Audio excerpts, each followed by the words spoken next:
tuned into Tampa Bay's RBLR Sports. Hi, hello. How are you doing? This is Sun FC part 2. This week was so big it couldn't be contained. Oh my goodness. Hi, everyone. We have James Knowles here, and of course, we have Hannah Keane. Hi, Hannah. How are you doing today? I'm great. Thanks for having me. Thank you so much for taking some time out of your day to talk to us. We're very excited. We have this little bonus episode for our fans. We got the opportunity to interview another player this week, and it came after the episode, so we're like, we're gonna throw it out for some bonus content. So it's sorry, Canna, how are you? How is Florida? How are you liking it here?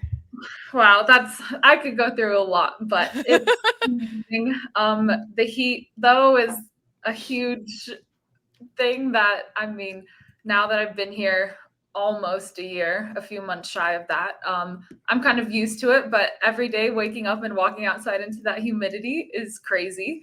But, it's been a lot of fun to be warm all the time on the field. Like, it's great for my older body. I feel like I'm warmed up and ready to go right away. But overall, the club has been amazing. The girls on the team have been amazing. I'm really happy. Would have been happier if we won the Shield, but, we came close and we got through some rough patches and we're in playoffs. So I'm just really happy with that. And I couldn't really have asked for much more for the first season. Yeah. Speaking of, actually, since you were saying you've been here almost a year, you are almost pretty much you were here day one, right? Mm-hmm. Yeah, you were signed before the season even started and everything. However, 372 days later, we are done rehabbing what is it was a ligament injury. I'm sorry. I remember it wasn't an ACL, thank God. Right. It was my patellar tendon. So like a pretty rare kind of random one. I think Mallory Swanson is the only one that has done that before. But yeah, just like a little bit different than an ACL in the terms of it takes a bit longer to come back. But once it's repaired and I've gone through the rehab, it should never happen again, because it's been like reinforced. And unless I was like a blunt impact, like straight to my kneecap, like it shouldn't happen. So, that's a bit better than an ACL. So Yeah. It just took a bit longer to get back, but that's still the best worst case scenario, I guess. Yeah. How has your return to play been? It's been good, but not quite as I didn't think it was going to be easy, but it has been like the last maybe month and a half, 2 months, the hardest part, because I love the gym. I could be in the gym 10 hours a day. That was the easy part. So the hard part has been the getting back onto the field and being in the right mental space of having to perform at a very high level.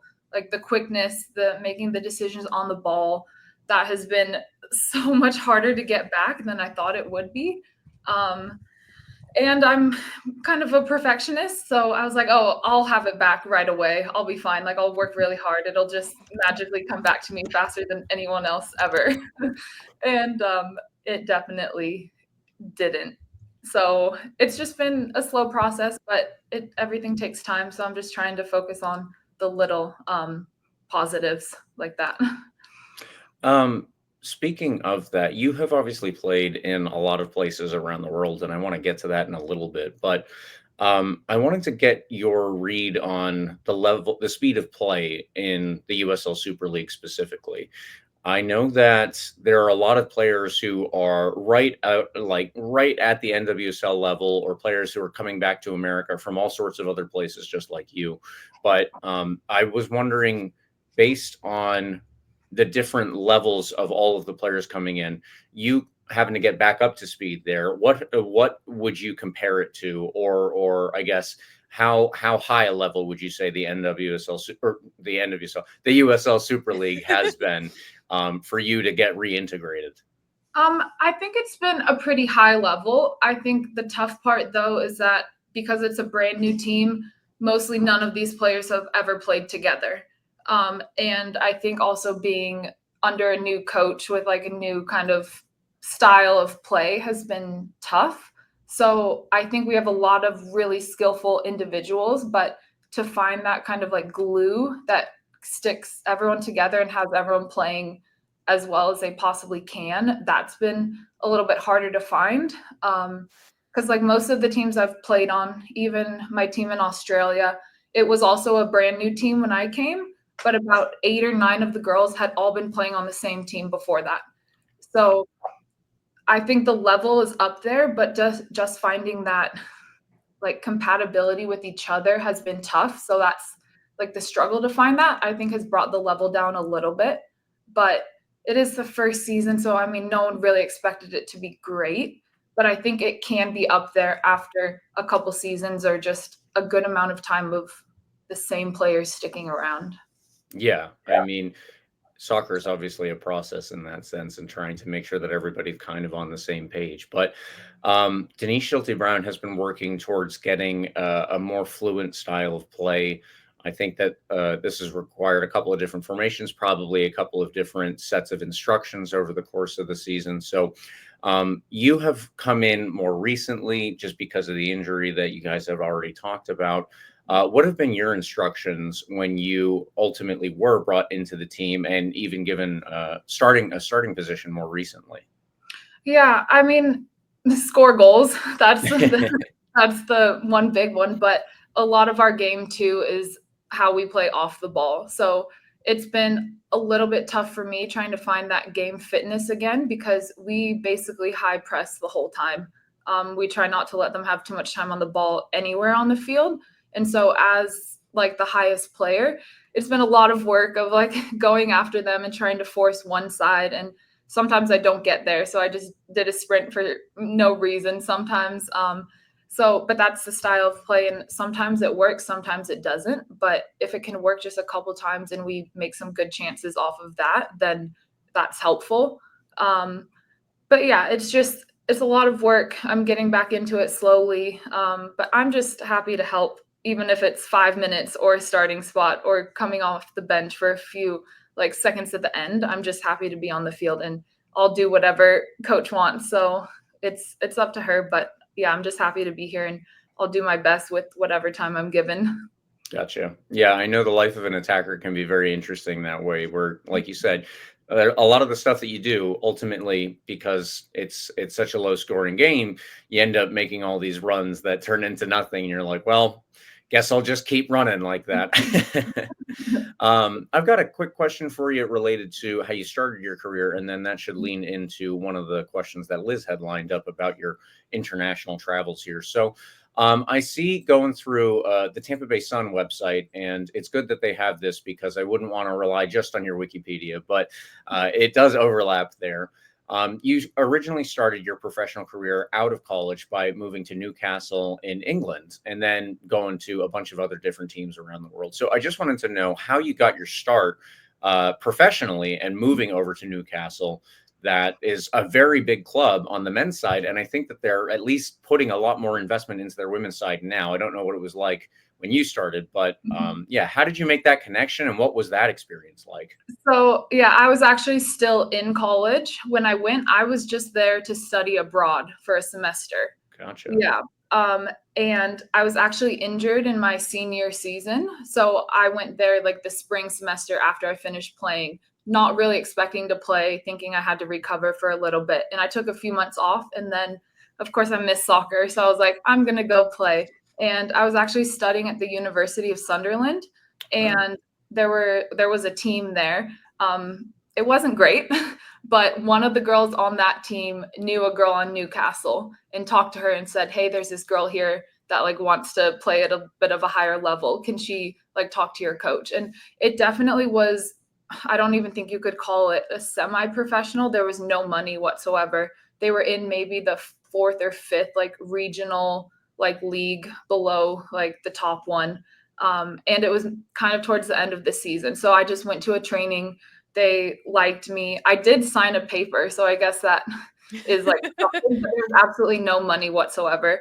But I just wanted to play. So I played about 4 or 5 games with them at the end of their season.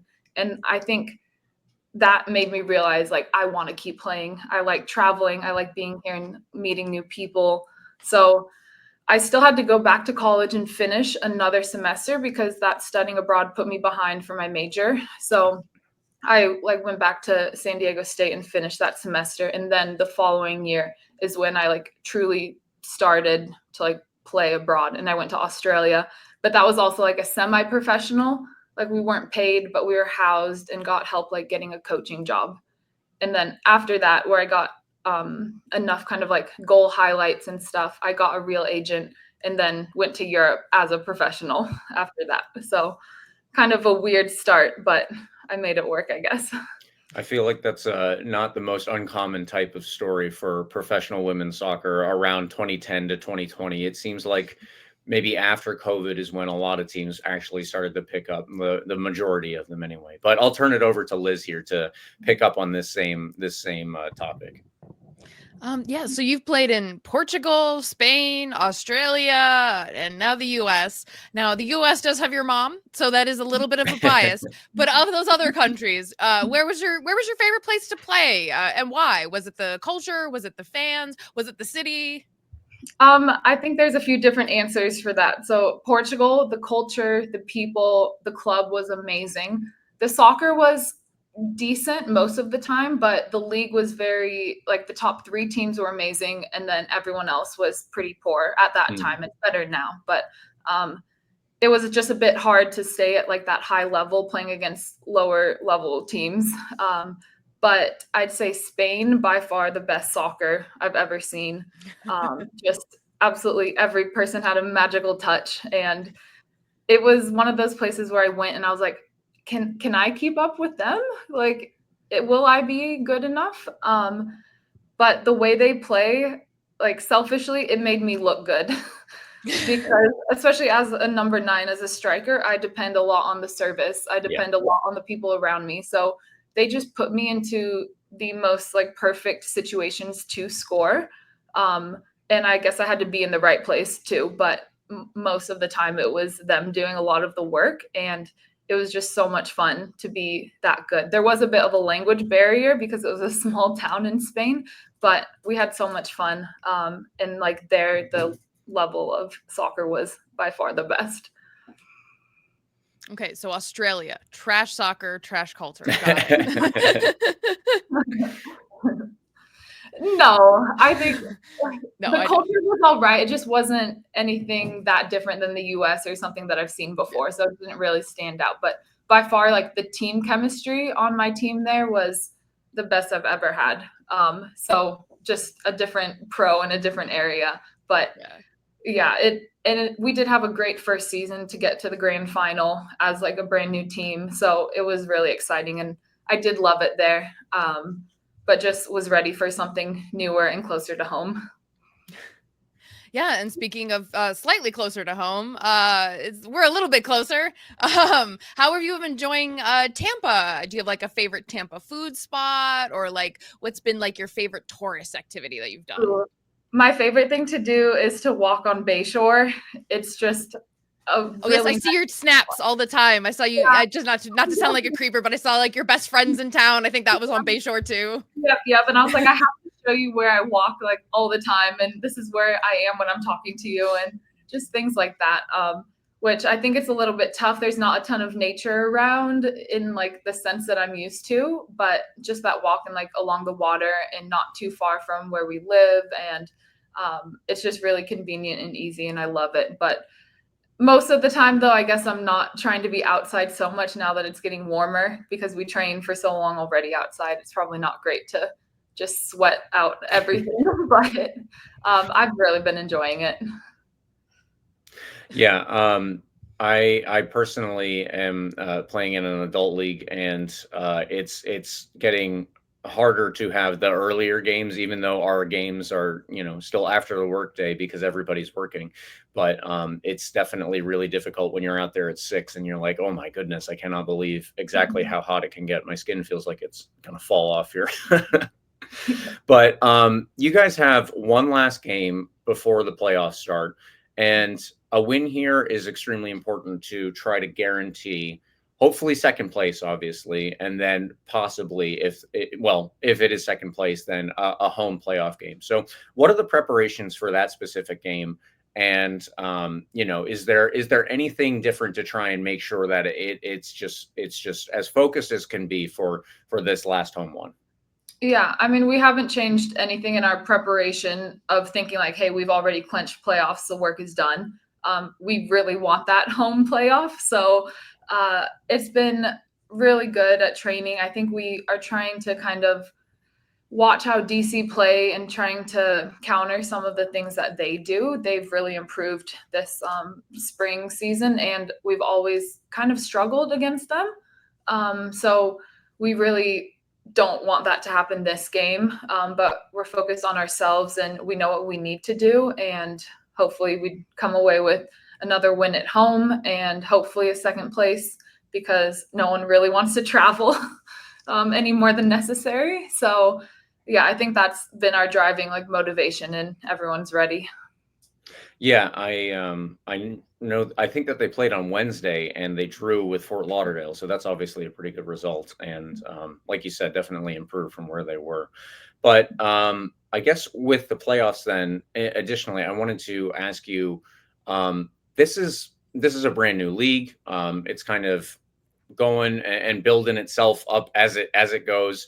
What has been the process like, I guess, more off the field here? Because you guys are doing a lot of training and everything for the games on the field, but is there any sense off the field where you guys are like, wow, this is kind of big, that this is a brand new team, a brand new league, everything is new here, and you're trying to kind of build up the whole culture from scratch?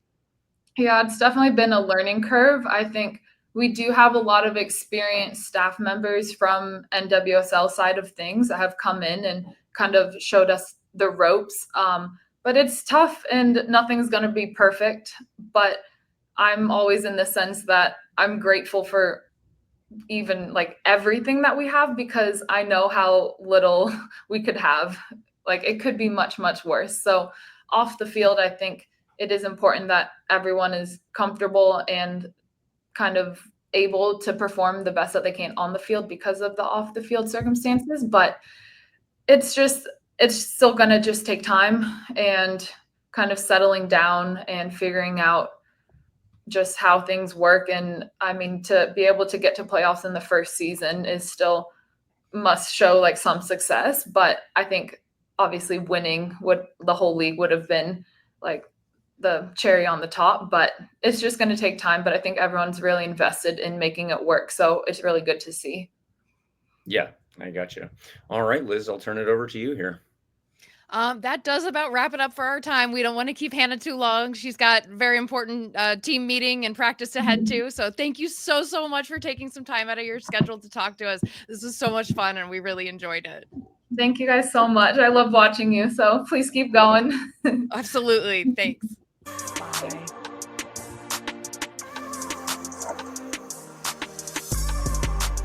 Thank you for tuning into this presentation by RBLR Sports. On your way out of the stadium, please remember to like and subscribe.